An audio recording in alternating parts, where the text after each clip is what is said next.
from some wonderful corner of the art field, whether a practicing artist, an art historian, a museum professional, curator, etc., to give a signature lecture each semester that will really help to expand the education of the students.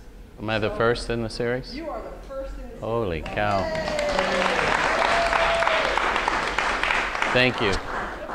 And I'm very, very, very pleased to be welcoming Regis Brodie here to Florida Gulf Coast University.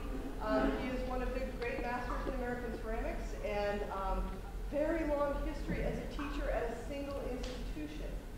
He taught at Skidmore College in Saratoga Springs. Saratoga Springs, New York for 41 and a half. 41 and a half years. I didn't take one sick day. Of course, I get sick on the weekends. I only taught 2 days a week, sometimes 3. But yeah, I'd get, yeah, anyway. So not just an artist, but a very established master teacher. So this particular lecture that he's going to be giving, I was really excited about because trying to figure out what your vision is, what your direction is, what is at the core, at the heart of what you make, is a set of questions that every single artist and every single student must address. So to have a lecture that focuses on that, where we can see how ideas and directions have shaped Regis's work, was really an exciting opportunity. So thank you ever so much for coming and talking to the students. My pleasure. And to ceramics folks in the community. And we really look forward to it. Thank you. Thank you.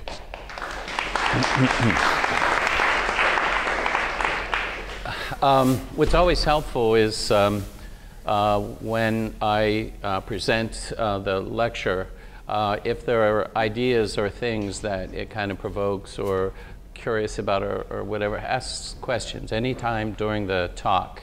And that's helpful to me. Sometimes I've done something so much, it seems like, well, why didn't you just mention this part of it and I would have understood it better. Anyway, we'll try to do that. So, yes. Where shall we start? Let's see. The journey begins, finding my way. And so a person's creative and intellectual journey begins with and continues to be an understanding of self, our history, our present, and our potential. And then Plato said, some time ago, like 400 and some BC, a life which is not examined is not worth living. So I think it's a matter of all of us to think about where we are and are we where we need to be? Is there something more we could be doing? And maybe that's Plato. And then also Lewis Carroll, who in the world am I? That's the great puzzle. And then figuring out our gifts in life is part of our journey. Then Zola said, the artist is nothing without the gift, but the gift is nothing without the work. So it's you can squander your gifts, and that's not a good thing. And Black Elk said, everything on the earth has a purpose, every disease an herb to cure it, and every person a mission. So that got me started. Okay, what is my unique purpose, unique potential, unique opportunity, and unique mission? And then refer back to Lewis Carroll. That's just a great puzzle. That's my puzzle too. So the journey may be 1,000 miles, but it starts with each step we take. And I think sometimes if you think that there's so much that you're not going to get there, but if you start and you make a beginning, and before you know it, you'll be there. And the most important thing is success is in the journey, not the destination. And then I thought I would talk about the creative process that we all have. And when you're trained as an artist, you have many skills that are applicable in other areas, problem solvers, making things happen, figuring out potential. These are a bonus to that. So I thought I would try to define the creative process and my personal credo, what I believe. the difficult part of making art, or for that matter, seeking the best outcome in any activity, is being able to recognize potential, the obscure as well as the obvious. Is it mold or is it penicillin? Fleming, the scientist, he wasn't looking for penicillin. He was a sloppy chemist. He had these petri dishes in the sink, and he had mold bacteria in these petri dishes, and some mold spores had gotten in, and it secreted an enzyme and killed the bacteria. You know, so he saw that. Of course, it took 20 years to get able to produce the volume of that, but that's very important. And my personal credo also, I kind of thought I was reading Steve Jobs about what he does and how he uses his creativity and the purpose and where he arrives from. And these workmen in the shop, they were doing the insides of his computer or something, and he said, I want that beautiful. I want you to make it, nobody's going to see it. I want it beautiful. So every aspect, the level of craftsmanship and refinement was there. So seeing the potential with imagination through understanding and knowledge, to expression through invention, using technique and process to create an artistic statement or outcome. And I think that's what we do. And not just in making art, you know, but in seizing moments, relationships, and so that's very important. Okay, my formative years. Okay, let's see how I started out. Okay, in 6th grade, Sister Flora, I went to a Catholic elementary school. Sister Flora gave me an opportunity to teach a crayon project that I invented. Growing up, as a kid, I went to kindergarten, and I saw everybody make their little projects, but I couldn't think of anything that hadn't already been done, so I didn't like being there. So I didn't go to kindergarten. Truant officer came by, I still didn't go to kindergarten. So anyway, I went to 1st grade without having kindergarten. So I was already messed up, you know, having these things. But anyway, so in 6th grade, Sister Flora let me do that, and I liked that moment. That was nice to see the students respond, you know. And so these are like heroes to me too. Brother Jerome, in freshman year of high school, again, an all-boys Catholic high school. In the April of my freshman year, all the classes had an art course that he taught. And so he was calling people in and hand-picking the students to go on to the next year. So he called my mom in and me, and he said, your son is talented. He should be an artist. Turn my life around. It was like incredible, always being his dad. And I called him about 15 years ago, and he was in Baltimore. And I said, Brother Jerome, thank you for all you did for me. And he said, well, Regis, I'm not a brother anymore. I'm married. But, you know, he was saying, you know, the class was a good class. Or, I mean, it's so self-effacing. And I think a year or two later, I was asked to give a lecture at the Smithsonian. So I invited him, and he came, and I shook his hand. We don't often get to thank our heroes. In graduate school, I was fortunate enough to work with Rudy Stoffel. He was very positive, encouraging, and you know, helped me have confidence in myself that I could risk failure. So creativity takes courage. This is me when there was a little less of me than there is now. I got more hair there, but everything else is less. But anyway, my wife said, when my hair goes, she goes. Oh, no. But so far, I'm okay. Okay, so that's Rudy Stoffel, my teacher. And he wanted to, he asked himself, what glaze can I use on the piece that will have the least impact on the piece? That's the hardest thing about potters, making pots. You know, what do you do after you make them? What do you put on them that's not going to take from the beauty and the spontaneity of what you got there? You know, so it's always like a glove or something you're putting on.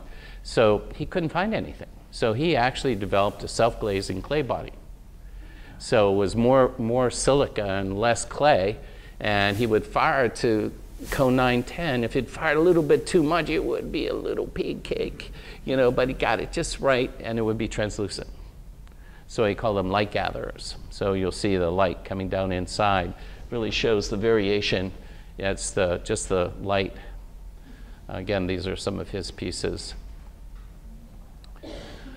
And then ceramic artists that have influenced me. I was fortunate enough to run the summer art program at Skidmore. So being the director, I sort of picked a lot of clay artists to come in too, but we had the painters and so forth also. But anyway, there's Volkos and Toshiko. They were both at Skidmore at the same time. Talk about a grouping there. She was so enigmatic, and he's like, you know, wedging on the floor and stuff. But he changed what clay was about in America. He's probably one of the most important ceramic artists that brought abstract expressionism to clay. Up to that point, if you had like a blister or bump in your thing, it was flawed. It was no good, you know. And he had a show. There was a cause célèbre. I don't know if you're familiar with the 1913 Armory exhibition that they had in New York. And they had all the European artists come, Picasso, Marcel Duchamp, and Cézanne, and Picasso, all these people. And all we had was like Pendergast. He was the most avant-garde artist that we had. They had the Ashcan School. So everybody in America was knocked for a loop. And they made fun of it. Marcel Duchamp is our mutt, a little thing. And they were so much more advanced than us. And then the next couple decades, though, then the abstract expressionist movement came in with Franz Kline and Willem de Kooning and Pollock, and you know, really America then became the center again. But what he did, there was an exhibition in Florida, I don't know where, maybe somewhere around here, and he threw out all the traditional stuff, and all of his students, you know, that were doing more innovative kinds of things, he put in the show. Then there were so many articles in Ceramics Monthly, what's this junk, how about you, that, you know? And now it's like so incredible. It has held the test of time. And I like, Toshiko was very kind. She came to Skidmore for 35 of the 36 years that I was there. And she would come in the summer and do a week's workshop and make a real big piece. And then I would biscuit for her, and she'd come back in the fall, and then she would glaze that. Of course, while she was there, she should make another one, so she made another one, you know, and that went on for 36 years, so that's a lot of pots. So she made many big pieces. Because the facility that I have at Skidmore, I took an industrial concept of the kiln and brought it into the realm of the studio potter. And the burner system that I use is a high velocity closed burner system that you can fire it with so much excess air, and you could still have the UV scanner see the flame, but the flame temperature, because you have that much air, it's like a hairdryer. You could get the temperature down to about 200, and it could stay that way for days. I could fire a piece a foot thick if I wanted. And the way that you make the temperature go up, you just increase the gas and keep the air the same. And pretty soon you're moving closer to stoichiometric. And so that's what makes that kiln so good. Plus it's a car kiln, so it made it easier for Toshiko's big pieces to get in. So that's me helping Volko. So he was great. I went out drinking with him. Bad thing to do. Yeah. I'm drinking highballs, he's drinking cognac, you know, and after about 4 or 5, I'm slipping off my chair, you know. I can't, he's practiced, you know, I don't drink that much, you know. So anyway, I try to be a good host, you know, but he is a great, great guy.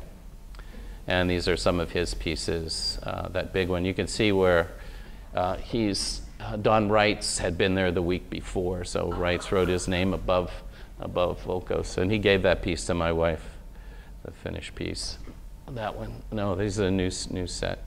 And then Toshiko, working in the ceramic studio, she was very young there, so she was like 70s when she started. That's the old campus that we had, the studio there. And what she would do is take paper and build a fire in it so they would dry it out, but the fire alarms kept going off. So we either dismantled the fire alarm or she had to stop doing that. So anyway, these are some of her beautiful pieces. Probably both of these were made at Skidmore. And these are so beautiful, and you never get tired of them. It's like minimal poetry, and it's so wonderful. Just look and you fall into them. And this one was made at Skidmore. I think it's called Skidmore something, and some of the other ones were made there. And unfortunately, she passed away in March, but I've had the joy of being her friend for 36 years, so that was really wonderful. And Don writes, he went to Kutztown. I went to IUP in Pennsylvania, and but he started off being a butcher, and he decided he wanted to be a butcher, and he left that, and some woman came in and said, I want this cut this way, and he took the apron off. He said, you do it. He didn't want to do it, and his brother wanted him to buy the business, so he chose not to. So he went and got a degree in art ed, then taught high school, and then he decided he wanted to go get his master's, and his brother said, you're going to make less money. What's happening here? You know, his brother was more business oriented. But I like this, what he said. It was very profound. If you are somewhere where you don't want to be, then you don't want to be somewhere else badly enough. And that came up because one of the, he was doing a workshop, and kids go, hey, John writes, you know, look at, you got this job and you sell your pots, you got it made, you know, and that's when he said, hey, if you want to be where I am, then make it happen, you know, just don't complain about it. So these are some of his pieces.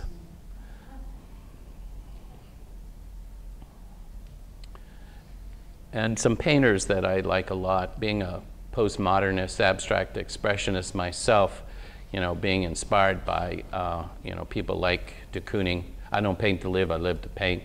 That's pretty special. But when I do some of my painting, some people think I've studied calligraphy, but I haven't. I've looked at Willem de Kooning and Franz Kline and so forth, so some of his early works. But I love the kind of negative space and the line quality, and it's non-objective, and it's just about shape and form. And one of our first artists in residence at Skidmore College when Summer 6 first started was Philip Guston. And Philip Guston had painted incredibly beautiful, abstract, lyrical stuff, you know, and then for some reason he shifted and he started painting, you know, like Ku Klux Klan shapes and boots and lights, and became very figurative. He was trained in California as a illustrator, so he went back to that. So Willem de Kooning and these guys said, what the hell are you doing? You know, you're breaking from the faith here, you know? And he said, what, are we on the same baseball team? We have to wear the same uniform? And then the critics panned him, and he and Philip Roth, you know, would commiserate, you know, and they collaborated on a book of sketches, and he was living in north of New York City, I forget the town, but anyway, but it broke his heart. Don't let anyone or anything have dominion over you. Well, maybe Becky, maybe my son. No, but you really, if your teacher says the work isn't where it should be, take it as a positive criticism, and don't let that diminish you. And don't do things to validate yourself, to please that person. Be who you are. Shakespeare, be true unto thyself. And I think you need to find that, and that's the whole journey that I'm talking about, is have the confidence in yourself and believe in yourself.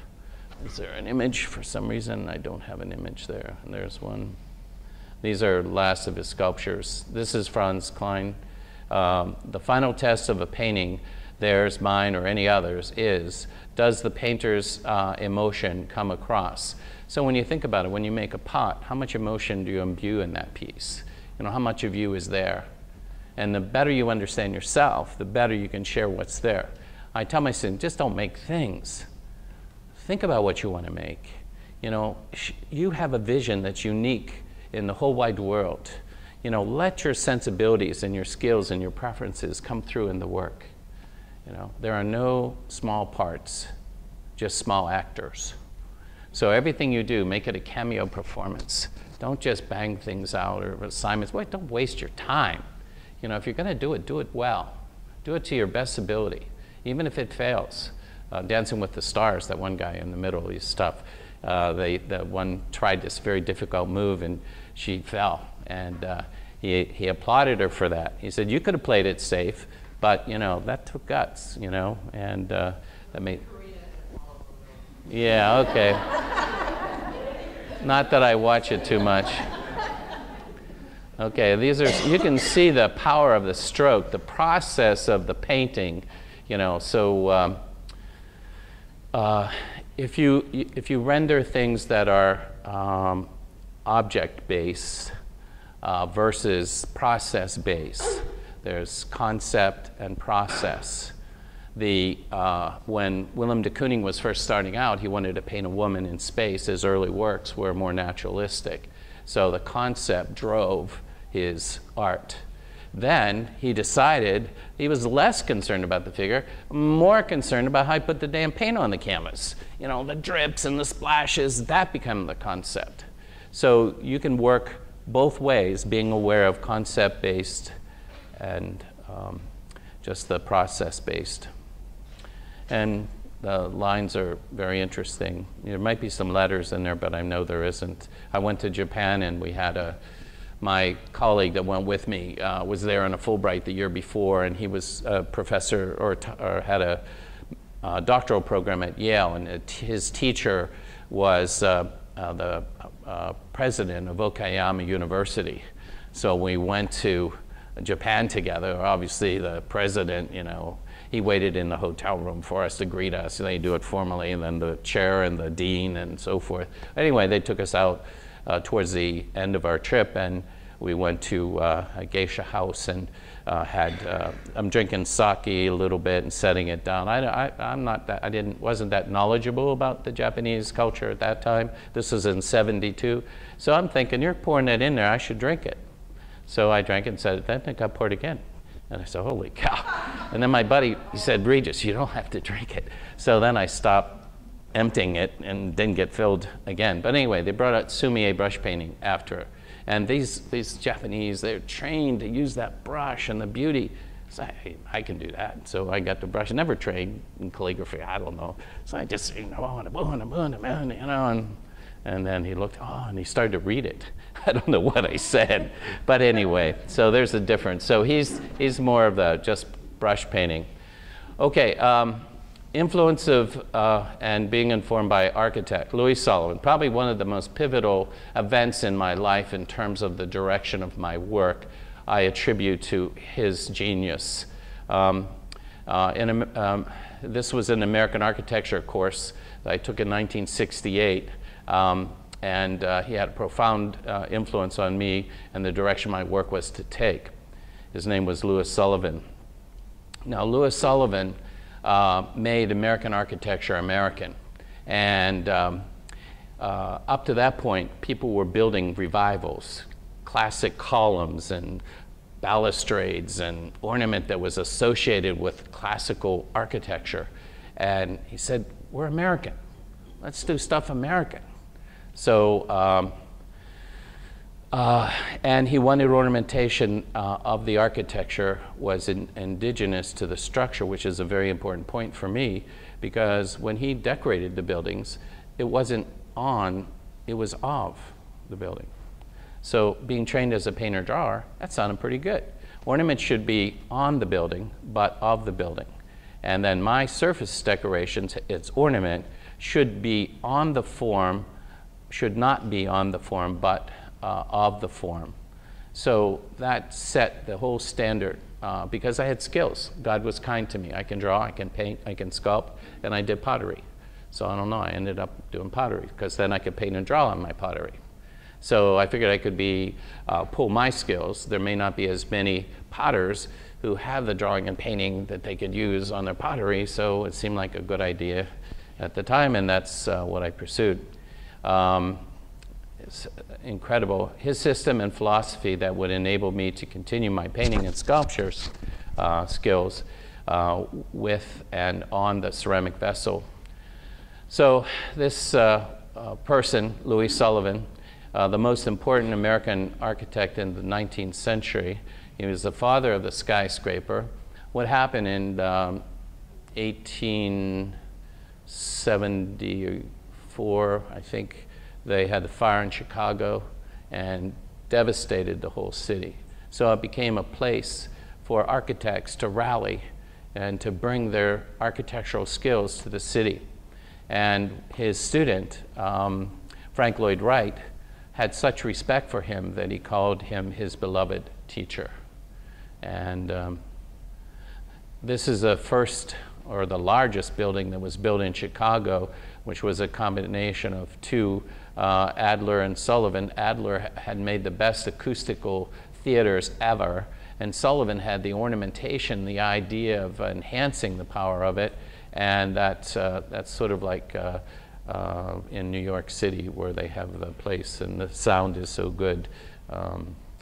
But he also, you can see his ornament, how he incorporates that into the buildings. And this is a tomb, and this is, he was a pioneer and prophet of his time, but not one classical revival architectural element appeared in or on their building. So he was asked to do the Columbian Exposition, which was in 1892, but it ended up being 93 or 4 because there was a delay, but it was supposed to represent Christopher Columbus's, anniversary. So anyway, so his, the people that came from America were less excited about this work, and the people from Europe couldn't say enough about it because there's not one bit of classical revival in it. And so there is a book, Eric Larson's popular history, The Devil in the White City, is a good read, and it talks about that whole construction of that. And this is interesting. The Exposition Court of Honor, in 1890, does that say 19? It should be 1893. 19? Yeah, 1893. This is Daniel Burnham, and he called this the Court of Honor. And this is what architecture should be in America. They took all the French and classical and stuff and built it, and that set American architecture back many, many years. So poor Sullivan was a voice crying in the Chicago wilderness. It's hard to be a prophet in your own land. I tried to figure what that was all about, where that came from. I thought maybe Buddha, he was from India, but everybody loves him in China and things, and they still have Hinduism and Muslim religion in India. So I don't know what happened there, but somebody maybe email me and let me know, what that comes from, be a prophet in your own land. It might have come from the Bible. There was some reference about Christ or something anyway. So then what happened in Chicago was so wonderful. This is the skyscraper, the first one, and this is Sullivan's building. And what made it possible was developing the steel cage construction. So that building that you saw, the first one, was all stone stacked. There was no inner core or structure, but everything had to be so big. The stones, you can only go 32 stories, and then the whole building will collapse on itself, the weight. So with this steel cage construction, you can build it and then veneer the surface. So there was a confluence there in Chicago when Bessemer came up with cheap steel and opportunity because of the Chicago fire in 1871. And then they had the genius. They had Sullivan and other architects that came and built for the city. So this is a Wainwright Building, and you can see where the terracotta reliefs were added. And it's not just stuck on. It really creates a rhythm. How about this one? Look at the ornament in that one. This is the sister building of the other building because there's a lot more detail in it. And I like the way that kind of curves out, going up to the top. This is from the Stock Exchange building, and it's all that's left. So they tore it down, and it was a terrible, terrible thing. This is the building. Look how beautiful that building is. And you can see the doorway. That's the only thing that was left. And this is the only skyscraper that will have bay windows, because the fireman can't get upright or something. There's something about that bay window. So he got under a grandfather clause that he was able to build that. And then we have the very first martyr. He's Richard Nickel. would go in and photograph all these buildings that were so beautiful that were being torn down by urban renewal or something. And then I think in this room, part of the building collapsed and killed him. And, all his photographs are at the Chicago Art Institute now on display. So that was a sad story. These are the stairs I just walked down a month or so ago, but they're from the stock exchange. They're in the Metropolitan Museum of Art. This is the Carson Perry Scott building. Again, you can, it's the first time they put the opening or the doorway on the corner. So he's always trying to be innovative. Look how beautiful that ironwork. It's really wonderful. And then later in his life, because of Burnham establishing what beautiful architecture should be, which is revival, then Louis Sullivan fell out of favor. If any of you've read Ayn Rand's Fountainhead, it's kind of based on a combination of Sullivan and Frank Lloyd Wright and the integrity that they maintained, and he would not compromise ever. He would not change the way that he saw, and you know, he kept his integrity, and that's where the building got. Somebody came in and they added little tinsel there, and he went and blew it up. That didn't really happen, but the whole idea of having someone take a design and change it belonged to the artist. And Sullivan, with his health deteriorating from kidney and heart disease, died in poverty and obscurity in a rented apartment on April 14th, 1924. A sad, sad ending to a great giant. I'd be curious how much more or better things would be. But he always said, remember the seed germ. Everyone has potential for excellence. You, me, everyone. You just work at it, and it'll be there. Then in '82, I discovered Gaudi. When I went to Spain, we took a course in architecture and ceramics, and Gaudi, his comments, originality is returning to the origin. It means that the origin of all things is nature created by God, but nature being the source. He too had convoluences of things that made his architecture special, you know, ready, available and inexpensive material. So he used broken pots and dishes and stuff and put them, they so bright, and they, you know, the colors were wonderful, and so he used them. And these are some of his. And then this guy, Matisse, he's on a ladder. I'll reference that later. But anyway, he's painting in his chapel. That was one of the last things he painted, that chapel. Let Antaeus be your hero. This is a quiz or a question.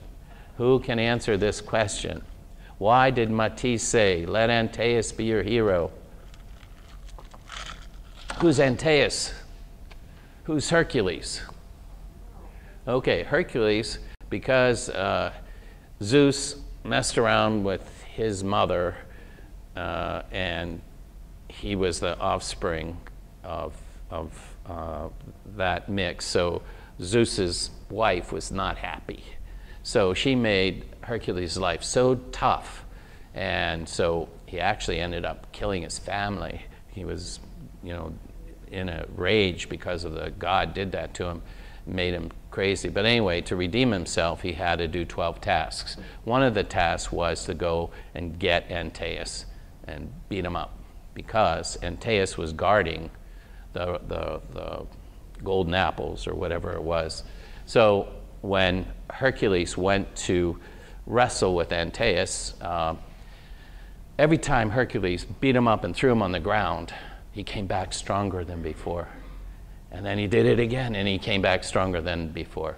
Now, Hercules was strong, but he wasn't stupid. So he knew there was a connection between him being on the earth and him getting stronger. So his mother was goddess of earth. So she was giving Antaeus strength. So sad story though, what Hercules did was to grab him and lift him up and throw him in an abyss. And that's the only way he vanquished him. So the whole idea is nature. Let nature be your source of beauty. Always look to nature. Matisse never did abstract painting, in a sense that you may think. I would like to clarify the definition of abstract and non-objective. Non-objective painting is there's no object. It's the process and the materials that speak, where abstraction really means to take the essence from the object and restate it in your own vision. And if you go to the boardwalk and you have a portrait done, you could have one done naturalistically, or you can have a caricature. And by heightening and distorting, the reality, that's that person, that's that person. So same thing with Brancusi. He took a bird and he just elongated it and made it special. So they always kept a reference to nature, not totally. And also the idea of learning from nature. So that was the point I was making about what Gaudi said about go to nature. So he used a leaf, and that kind of roof is a very, very strong roof. Biomimetics is a whole geometry of structural things that relate to natural objects. So he's really a true Art Nouveau architect. You can see the ceramics, how it was put into there. So beautiful. Now the rooms are never square. They're always organic. So this is Casa Mila, so beautiful. And I walked through it, and you could look inside. There's no square. These openings are so organic. I'm walking in the room. There's no right angle in any single room that I went into. Hate to be the carpenters. But you can see the interior there, and the wrought iron on the top. And looking out that balcony was quite beautiful. This is Parc Güell. He designed the whole park. And this is, again, incredible. This one is right here. I don't know if you see what I'm pointing at. This raised area, you see that raised area? That's where these steps are. That's where these benches are, all around there. And these columns are not straight. They lean in.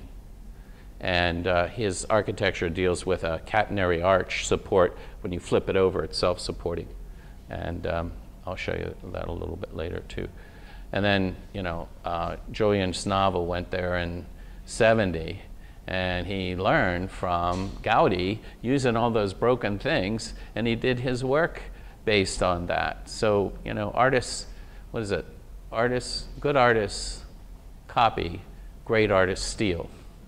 Picasso was supposed to have said that, but so did Steve Jobs, when there are a few patent issues that may have arisen there. And then there are always flowers for those who want to see them.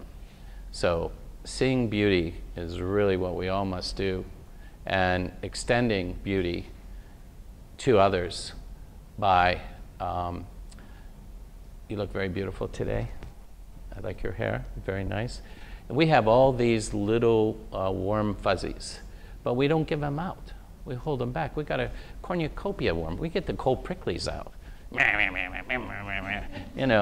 All you need to do is just say something nice to that person. And then there's a movie where Snipes and Sean Connery, there was a murder in a Japanese high-rise, and the one suspect was a Japanese person, and Sean Connery had known his father, but Sean Connery, he was a person of interest, talked to him and took his passport, but didn't arrest him. So they're driving away, Snipes and Sean Connery, and Snipes said to Sean Connery, "Why didn't you arrest him?" And Sean Connery said, "When I was in Japan, his father saved my life." And then Snipes said, "Oh, did he tell you that?" And Sean Connery said, "No, it was my responsibility to remember." Do you realize how many beautiful things people do for you? And you just take it? And just little things you could acknowledge. Wow, that made my day. That made me feel good. It doesn't hurt. When you feel beautiful and you share beauty, that's the way you want to live your life. You can be mean and nasty, but I don't know. But there was this illustrator that did these morphic forms, and we're talking about nature and its connection. Here's Gaudi. You can see where he was open to ideas from nature. This is his, the Roman arch, the Gothic arch, and the catenary arch. And the Roman arch can almost be self-supporting. Does want to kick out a little bit, but the Gothic arch needs flying buttresses to keep the little buggers up. You need pressure on the side. But his arch, he doesn't need any buttresses. He could just build them so that they form that arch. And he designed his whole church with strings upside down in a mirror so he could see what the church would look like. And he was his own engineer. And this is Sagrada Familia. And this is to Barcelona the way the Eiffel Tower is to Paris. And it started a long time ago, in 1891. They're still working on this thing. It's going to be a long time finishing. But again, you can see some of the natural objects that have influenced, you know, some of his designs. If you get a chance, you definitely have to go. It's so beautiful. Okay, that's the end of part 1. Okay, my work, early work, beginning in '69, making choices. This is what everyone has to do as you begin to develop. You got to find what your forte is. You know, someone say, play left, you know, a basketball player, you know, play right, play your strength, you know. So I made these mugs. I don't like making mugs. They're boring to me. What I like is what's below that, and that's where they're each individual pieces, and I like making those better. I also do not like to make lidded pieces because I can paint on it. You know, I can decorate it, but I got that damn knob at the top, and I got that rim that I have to deal with. What I do like is bottles. You know, I can make these nice round bottles. I can paint and draw on it, use my painting and drawing skill. So I'm putting myself in a favorable position where I can use my talents. And this is change the process and you change the product. Some of my early sculptures, I was actually taking thrown pieces and tearing them up. Like this piece is actually thrown piece. These are all thrown slabs. So they were thrown on the wheel, tear the piece apart, put them together, see what the hell happens. You know, take a want this, and you know, there is an opening here, and just playing around with the opening. Didn't glaze it, just kind of used some ungubs on the edges, and you know, so they're all unglazed. And then again, thrown pieces and putting them together, and what's happening on the interior. I was also dealing with the idea of the pedestal and what can I build off the pedestal. And I would say, well, what can I do with porcelain and stoneware? And then what can I do with glaze on these pieces? This is in a collection of the Schenectady Museum, and they like it because they bring that out and they use it as a centerpiece, so they don't have to buy flowers, so it works okay. The ornamentation of the architecture must be indigenous to the structure. And my vessels, my early vessels, were also about process and technique with surface and form, always considering them as one. Now, if you have things that are a little bit textural, you're not going to be able to do much painting on them. And then my teacher, Rudy Stoffel, good guy, said, show the seam, show how your piece was built, you know? So I'm showing the seam, you know, this one I have a joint here and there. So, and this again is the two variations of closed form here. This piece has iron oxide in the grooves, after was bisque, and then an ash glaze. This had the iron oxide in the grooves and no glaze. Learning from the past, you don't have to reinvent the wheel, no pun intended. Developing an eye for proportion and harmony. That's what you need to be able to see beauty. Seeking opportunities to learn. So this is a Korean footed piece. Hey, look at the, you know, why not me do that? You know, so I just threw this. This piece was actually thrown from here up, and then I turned it over, trimmed it, and threw this foot off its bottom. And then I did the same with this one. So there, you know, but that's still my personality. You know, my father's Scottish, my mother's Italian. I'll talk about that later too. I'm tight and loose, you know. So I make the form, you know, really crisp and nice, and then I schmaltz it up with the decoration, and you know, that's what I do. But again, you can see the integration of the parts to the whole, you know, clear and Rudy Stoffel did this tar paper thing. So it opened a whole new possibility for me. He would take the clay, pound it out, because his clay wasn't really clay, it was glass almost, you know, it was like more silica than it was clay. So he'd have to build structures to hold it up, otherwise it would fall down in the making of it. So I used it. So what I did is I used the tar paper, I rolled out a slab, trimmed the edge, then I took dark stoneware and porcelain, mixed them together to make white stoneware, and then threw them, I don't know if you've seen that process, but you can throw them and make them real thin. Then I whacked them in and I threw them into the surface of the clay. So this is stoneware, white stoneware, and the background is porcelain. But what I also liked is I can take thin slabs of porcelain or coils and add them back over top. So what that does is like showing the underpainting, you know, it brings it all together. I don't know what the hell that's going to do, right? You know, I'm just throwing it on there. You know, I'm painting myself in a corner. What am I going to do once I get it up? How's it going to look? You know, so I figure I'd just make it happen. So I trim the edge back, because when you beat the clay in, if you ever want to inlay different clays, you want them always to be the same temperature, but you can't mix low fire with high fire, and high fire it'll melt. But if you take porcelain and stoneware, you can take the porcelain and make it thin, but if you beat it in to the clay with your flat hand so you don't get too many finger marks or anything, and when that halo disappears around it, it's made complete contact. It'll never delaminate. So it's nice to be able to do that. So then what I throw the piece, turn it upside down, trim it, sign it, and then I put it back right side up. I'll put a little paper towel as a little gasket around here and then put the clay up against it, because usually when it's freshly trimmed, it's soft and my clay will stick. Then what I do is I take the inlay piece, put another piece of tar paper over it, flip it over. So now it's on the outside. And then I pull the tar paper away, and then I join it, and then I put the seam in, because my teacher said make the mark there. And then right here I might take a piece of dark clay and then put it across it and beat it in. So, and then I paddle, make it smaller and smaller and smaller, and then that's the finished piece. So I try to use the lines as a way of tying the top and the bottom together, and that's how that one worked. Again, change the process. This is a raku kiln that I built.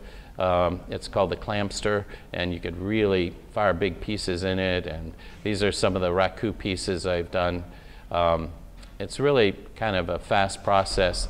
This little guy, I had it in the kiln, a little car kiln that we had for the raku. One of my students just pulled the door a little too quick, and this little guy rolled off the back, you know, when it was kind of molten and got all these little blemishes on them and stuff. So I picked it up and ground down all the little bumpies, and then I rubbed in some copper carbonate and refired it. And my friend came by and bought it. He loved it. It's been somewhere, you know. It has some distress. It's like a Harlequin novel or D.H. Lawrence. Harlequin novel tells you everything you want to know. There's nothing left to the imagination. D.H. Oh man, you're better, you're different. You know, I want my pieces to have aesthetic wearability. Looks good today, looks good tomorrow, and looks good years to come. And that's what a relationship should be too. You know, all these things are important. So I want the complexity. I don't want it just to be pretty. Pretty doesn't hold up. It's sort of like if you meet someone and at first they're very pretty and attractive, and then the more you get to know them, the less attractive they become. And then you meet someone who wasn't so attractive in the beginning, and they get more and more beautiful before your eyes. Because it's the inner beauty and the outer beauty that's important. So same thing with the pots. You want to build in that aesthetic longevity. Tea bowls, I like making tea bowls. This piece again was thrown halfway and then slab build it. This salt firing is there before and after, so you can see what the pieces look like before and then after. Then I have a little close-up shot so you can see the same pieces, how the salt gets there. And I have these little waddies I put underneath because it'll stick to the shelf. Because that salt that's in the kiln glazes the pots, the shelf, the kiln, and after about 60 firings or so, poor little kiln self-destructs. But those last firings are so beautiful with all the residual salt left inside. Again, a couple more close-up views. I start thinking also about, belly button, like my navel series, like not sea navel, but belly button navel, so innies and outies and stuff. It seemed like a nice idea to terminate it. But if you think about who are we, in Japan, they had an industrial revolution and about wiped out all the handcrafts that were being made by great artisans. And then Soetsu Yanagi and Hamada traveled all over Japan reviving the folk tradition. So they made the people that were making the beautiful pottery or beautiful paper or swords, they became national treasures.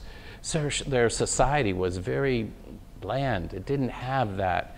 We had no one in America to revive our folk craft tradition in any way. It was mostly transplanted from England, to America. The best stuff we ever had was from the American Indians. They were our indigenous people. That should have continued in some way and being honored. But when Soetsu Yanagi and Hamada came to America, where they went? They went to see Maria Martinez and Julian. They want to see the folk craft people that are honest and beautiful and love earth and make beautiful things. They're decorated in a very special way. They can be used, but there's something about the embellishment that adds that spirit or personality to the work. And then it's like making lemonade out of a lemon when Pahovi Day, Maria Martinez's son, had a piece of clay that he was burnishing, and there was a piece of stone that popped out. So instead of throwing it away, he found a piece of turquoise and made the opening to fit the turquoise, fired it, and then glued that in. And so it came out of like the penicillin stuff. He was one of the first to do it. So that's where originality comes. That's where seeing beauty comes. This one again here was thrown to there and then slab built. What I did is I threw it open, turned it over, trimmed it, righted it, put a slab on top of it, tightened it, joined it, and then paddled it and inflated like a pillow. And then I cut a hole in it. So again, change the process, you change the product. This, again, same idea. This is in the Delaware Art Museum, but you can see they're oval, they're not straight. And I'm still kind of paying homage to the two parts. Now, if you ask me what this is a lid for, then I failed. And it's really meant to be pots that you look into when they're on the coffee table. This is in the Everson Museum, and as it turns out, the Everson Museum built all cases downstairs for all their collection of pottery. And mine's in that case, and Toshiko's is over there in that case. So I'm so honored that we're still together in different ways. This is my father and mother Scottish issue thing, pretty tight, but still try to schmaltz it up a little bit. And again, you'll see these are done in a series.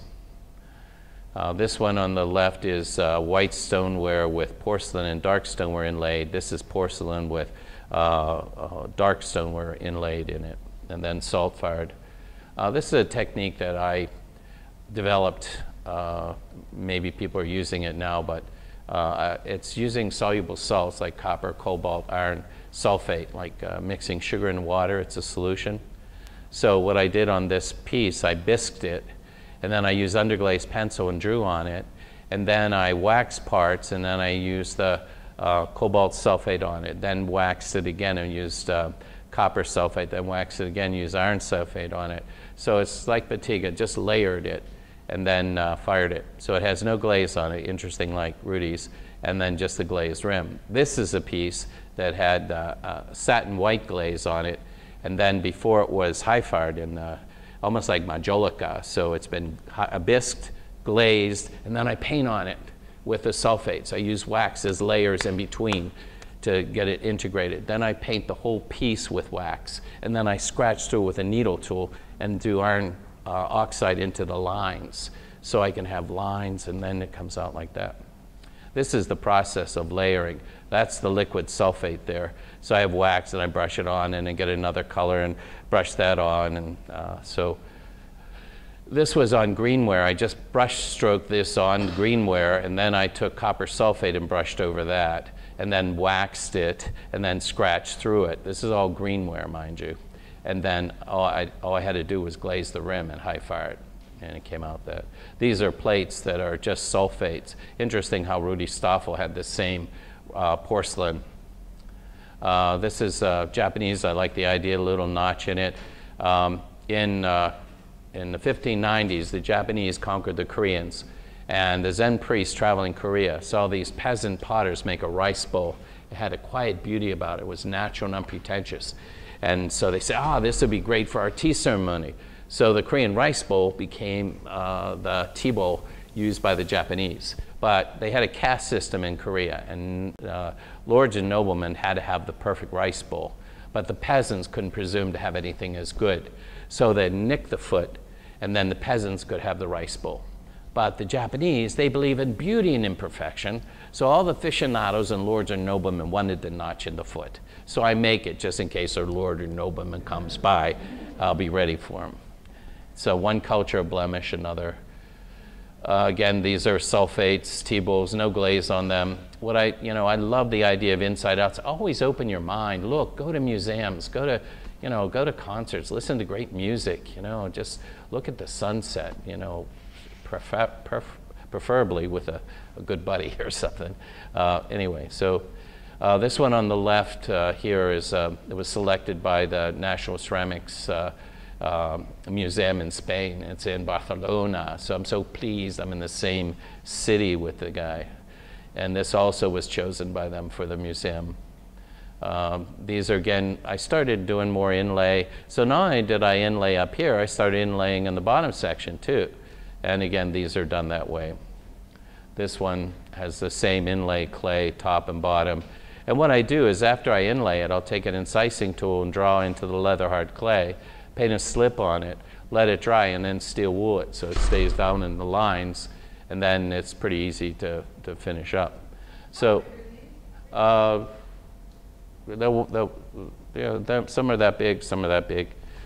Anyway, this is kind of a lyrical abstraction here, and it had a kind of figurative ring to it. So I said, why don't I try making figures on the pieces? I know the Greeks had done that, and I wanted to do it differently than they did it. This is a very elaborate procedure, the way that I got this to be done, so I won't go into it. But I didn't like the figurative being so figurative, so then I abstracted them a little bit, and I found that it fit the form a little better. And then this is my running camel and my standing camel. They both have two humps. They're in the at Arizona State University in their collection. Again, these you can see now the surface. Hopefully it's come through. When you look at my work, you know that I like the surface and the form, and we're working with them together. And so, there's some plain area and then a little more complicated area. There's a range of color. So again, I do all the sulfates with and layer different sulfates. So I got brush strokes of wax, and then almost at the end, I have nothing that's almost totally waxed. So then I just wax the whole thing totally, and then I can take my needle tool and do, oh, beautiful drawing, and then I could put the iron sulfate in that, and then wax over that, and then scratch again and do cobalt. So I can have blue lines and brown lines. So again, I do things that help put me in a very favorable position to bring forth my vision. I love this. I love it. I love the way the eye moves around, and this what they call gestalt. You start up here and you move here. Even this little bugger, see that coming down? And if you see a beautiful Cézanne painting, he'll take you back in the depth of the painting, and then there'll be a couple forms, and then you're just moving around. And when you're being manipulated by that, that's without noticing it, that's good. And so I want to do the same thing. So I'm trying to get my brush stroke to fit the form. Again, these are sulfates. I start playing with the foot. I make some, and then I'll put feet on them, and sulfates again. This one is a nice technique. If you dip your piece in a glaze after it's bisqued, then wax it, and then use cold water and wash away the non-waxed area. Where the wax is, the glaze stays. Then you wait a day, and you dip it in a different glaze. And now you have that one glaze kissing up to the other. So it starts off with wax, then you could see it's taken off. So you just have this raised area. So if you dip that again, the middle area will do a new glaze. So this one is the black glaze that I put on and washed the background away. And this one, you can see where I waxed the, I had a black glaze over the whole thing, and then I brush stroked this, and then when it was the next day with cold water, I washed away that background. Then I dipped it in the satin white, and I figured, well, the heck, I got the satin white. I might as well do the Mishima technique, you know, incising and so forth. So I did that technique on top of the other technique. Regis, we have about 10 more minutes. Pardon me? We have about 10 more minutes, okay, then we gotta go. Okay, so I'll show you some of the pieces fast. So I did multi-firing. I had a lot planned for you. So I would high fire and then low fire them, and these are all lusters and fired. This is the ugliest copper red I've ever made in my life. So then I put copper luster on it, gold luster, and that's how it came out. So again, I have all this repertoire of firing options. So if you put the luster over top of the glaze, it'll shine, and where it's matte, it goes matte. And this one I put decals on, just experiment with them. That didn't work, so I pumiced this off, put roses on top of it, and then fired it again. And I'm sorry, that this is the way that came out. Same piece, refired. More of the, being an Italian, you gotta have grapes, you know, so I put the grapes on. And then one thing about that I learned about the decals, you put them on, so it's fired to 910 already. You put the decals, fire them to 1300. And then I put luster over it, like a green or yellow luster, and fire that to 020. And then I put the decals, new decals, back on top. So now I have the bright, high intensity color of the grapes, and the other it's more muted, so you can see this bright and that's dull. Okay. These are, you know, you're using decals, playing with them. Say, well, why don't I cut them? So I start cutting the decals. And so this is before and after, and then I just use them as a kind of augmenting that a little bit. So I fired this piece so many times, I couldn't make it work. So I put the piece in the high fire and fired it, came out like that. You know, so if it doesn't work, it dies trying or gets somewhere. This one is a piece that I had made, I didn't like it, so I took the glaze from the bottom of the glaze bucket, mushed it on, used the eraser end of the pencil, drew into it, and that's how it came out. So these are pieces that have been high fired already, and then I put the high fire glaze on again and scratch through it and refire it. But you got to use the thick glaze in order to make it work. This one was in a show already, and then I didn't like it, so I glazed it again, and then it came out like this, and it's shinier, but I didn't like the shine. So I taped the little bugger in places, sandblasted the bugger. So it came out like that. So now it's areas that are sandblasted and so forth, and you know, you just keep going. All right, I've got to keep going here. Can I have one last? Okay, this is in Japan. They picked 10 artists from the world, 2 from Japan, 2 from Korea, 1 from Spain, 1 from Wales, and 4 Americans. I was one of the 4. And so I didn't even apply for it. I was nominated by the person who, editor of American Artist Magazine, Ron Kuchta. Anyway, he nominated me, so I told Becky, I said, man, these guys are heavy hitters. You know, I don't know why they picked me. And she said, Regis, I don't know why they picked you either.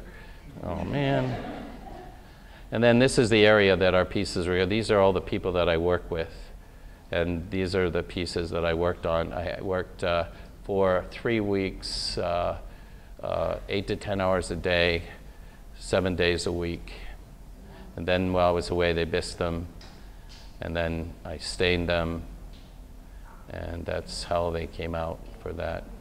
And then I want to show, there's a few, I'll go real fast now.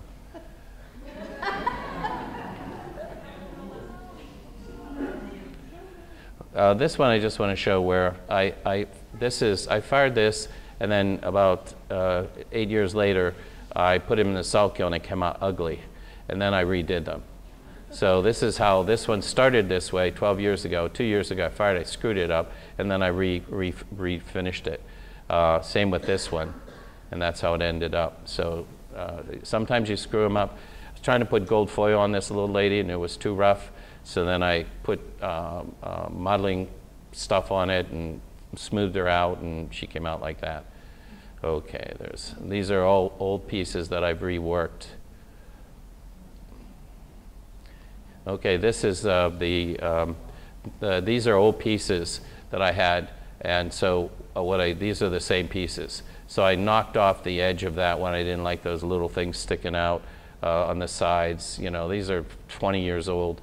You know, this was broken in a few pieces and epoxied it, and then that's working on it, and that's how it came out. And those are the new versions. And then this is the parting word, except when you were born, you cried and the world rejoiced. Live your life in such a manner that when you died, the world cried and you rejoiced. And this is my homage to my wife, Becky, my sun, moon, and stars. There's Becky, stars, and so forth. Thank you very much.